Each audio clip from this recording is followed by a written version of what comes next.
जय श्री कृष्ण मित्रों, राधे राधे।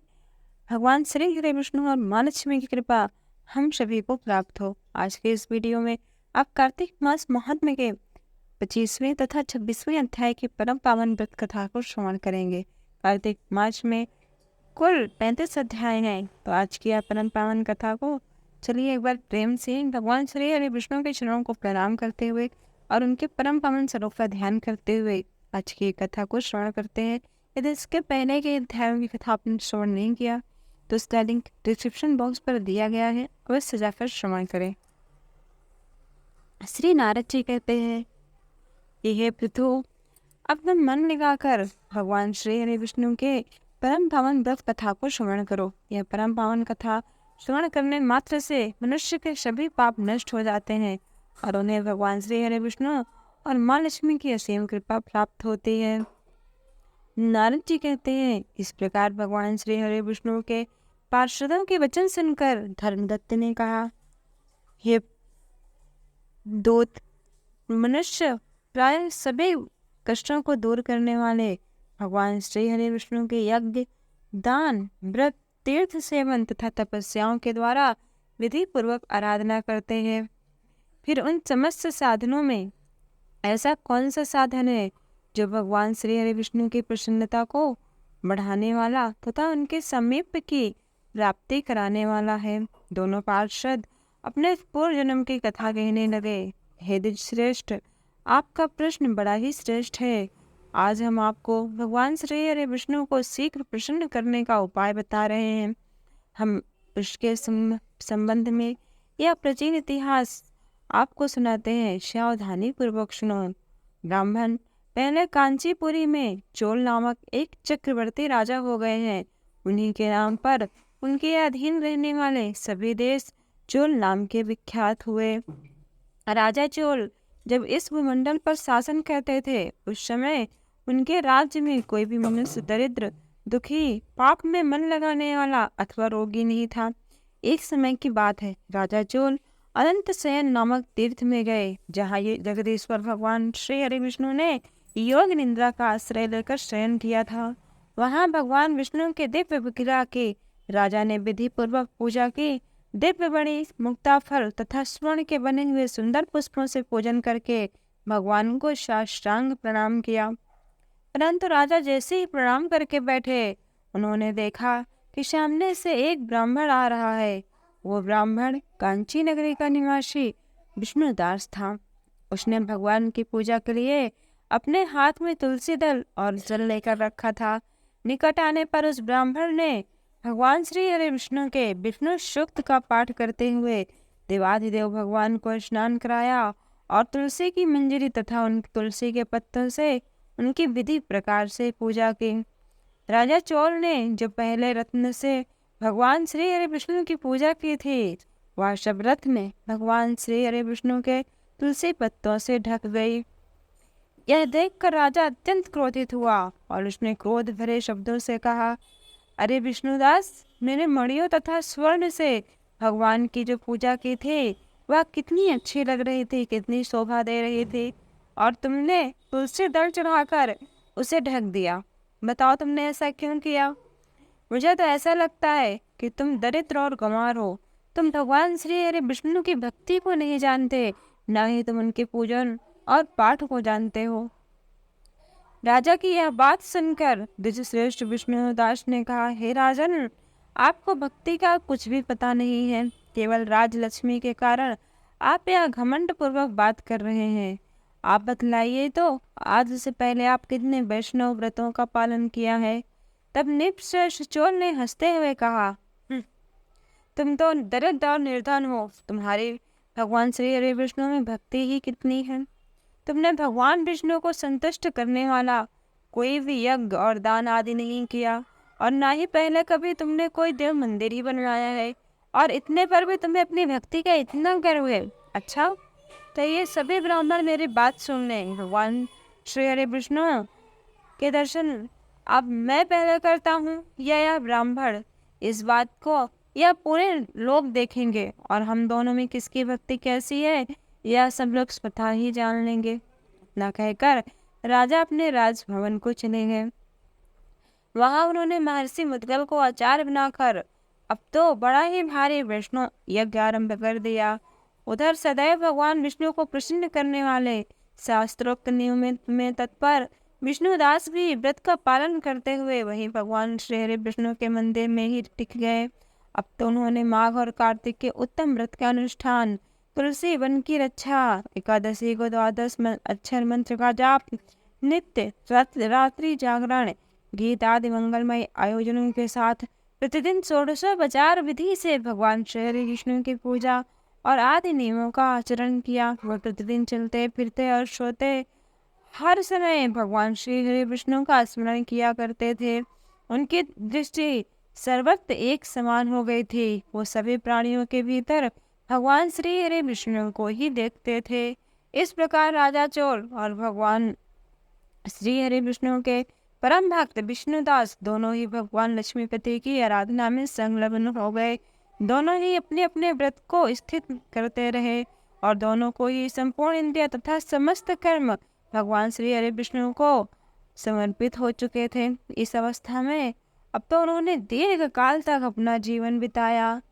कुछ समय पश्चात जब फिर से कार्तिक का मास आया, पार्षद कहते हैं कि जब फिर से कार्तिक मास आया तब एक दिन की बात है कि विष्णुदास ने नित्य कर्म करने के पश्चात भोजन तैयार किया, किंतु कोई छिपकर उसे चुरा ले गया। विष्णुदास ने देखा कि भोजन नहीं है, परंतु उन्होंने दोबारा भोजन नहीं बनाया, क्योंकि ऐसा करने पर सायंकाल की पूजा के लिए उन्हें अवकाश नहीं मिलता, अतः प्रतिदिन के नियम का भंग हो जाने का भय था।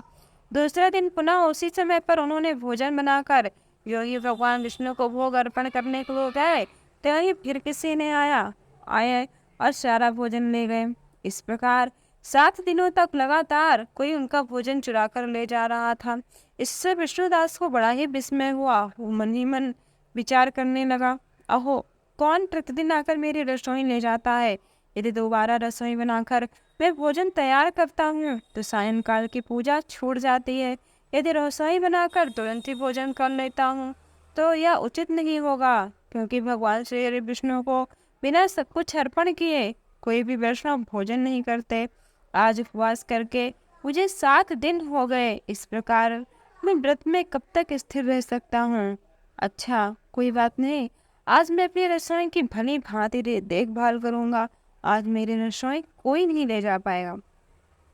वो अपने मन में ऐसा निश्चय करके भोजन बनाने के पश्चात वो वहीं कहीं छिपकर खड़े हो गए। इतने में उन्होंने देखा कि एक चंडाल आ रहा है जो अत्यंत दुबला पतला है और रसोई का अन्न हरकर जाने के लिए तैयार हो गया। भूख के मारे उसका शरीर अत्यंत क्षीण था, उसके मुख पर दीनता छाई थी, उसके शरीर में हड्डियों के सिवा और कुछ भी नहीं था। उसे देखकर ब्राह्मण विष्णुदास का हृदय करुणा से भर गया। उन्होंने भोजन चुराने वाले चंडाल की ओर देखकर कहा, अरे भैया, जरा ठहरो ठहरो, तो क्यों रूखा सूखा लेकर जा रहे हो? या घी तो ले लो। इस प्रकार कहते हुए विप्रवर विष्णुदास को देख कहा। जब चंडाल ने कि विष्णुदास मेरी तरफ आ रहा है तो वह भय के कारण बहुत ही तेजी के साथ दौड़ा, परंतु कुछ दूरी ही जाकर वह मूर्छित होकर गिर पड़ा। चंडाल को भयभीत और मूर्छित देखकर द्विजश्रेष्ठ विष्णुदास बड़े ही वेग से उसके समीप आए और दयावश अपने ही वस्त्र की छोर से उसको हवा करने लगे।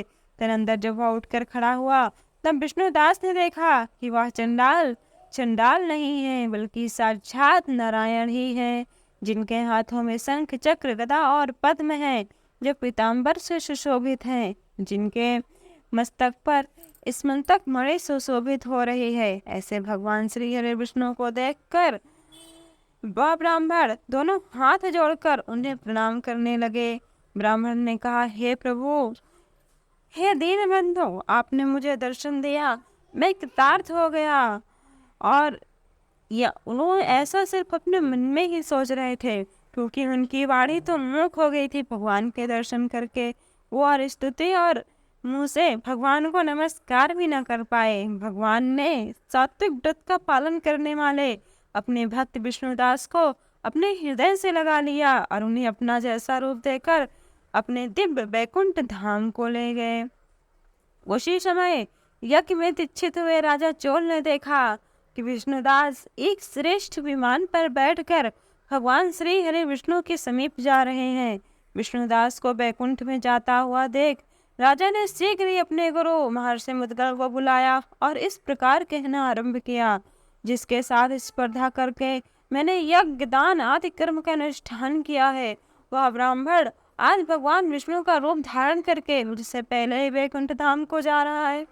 मैंने इस वैष्णो धाम में भले भांति दीक्षित होकर अग्नि में हवन किया, दान किया और बहुत सारे ब्राह्मणों को भोजन कराया, परंतु इससे भगवान श्री हरि विष्णु मेरे ऊपर प्रसन्न नहीं हुए और इस विष्णुदास को केवल भक्ति के कारण ही उन्होंने दर्शन दे दिया।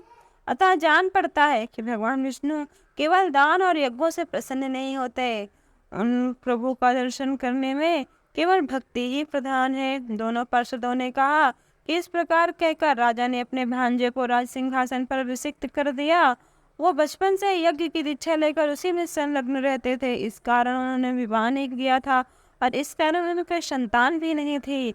यही कारण है उनकी उस देश में आज भी जो राजा होता है उसके उत्तराधिकारी वहाँ के भांजे होते हैं।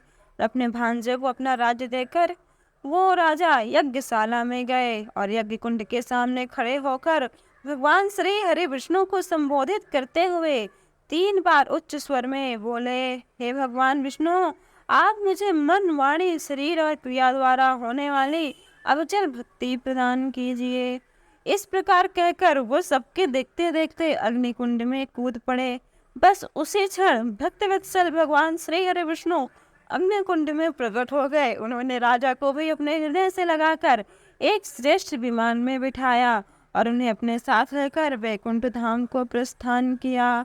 हे नारायण जी कहते हैं, ये राजन जो विष्णुदास थे वो भगवान के पुण्यशील नाम से प्रसिद्ध भगवान के पार्षद हुए और जो राजा चोल थे उनका नाम सुशील हुआ। इस प्रकार भगवान श्री हरि विष्णु ने दोनों को ही अपना द्वारपाल बनाया और भगवान श्री हरि विष्णु ने राजा से कहा कि हे राजन, मैं दान यज्ञ तप से उतना ही प्रसन्न होता हूँ, परंतु यदि किसी व्यक्ति के पास धन नहीं है, धन का अभाव है, तो मात्र वह श्रद्धा भाव से केवल जल और तुलसी पत्ते से मेरा पूजन करेगा तो उसको भी वही फल प्राप्त होगा जो हीरे मोती जवाहरात अर्पण करने वाले को होता है, क्योंकि सिर्फ मैं मन के भाव देखता हूँ, किसी के संपत्ति नहीं देखता। तो एक बार प्रेम से बोलिए, भगवान श्री हरि विष्णु की जय, मैया लक्ष्मी की जय, भगवती तुलसी की जय। तो मित्रों, यदि यह परम पावन कथा आपको अच्छी लगी हो तो वीडियो को लाइक शेयर अवश्य करें और ऐसी कथाओं के लिए हमारे चैनल को सब्सक्राइब कर बेल आइकन प्रेस करना न भूलें।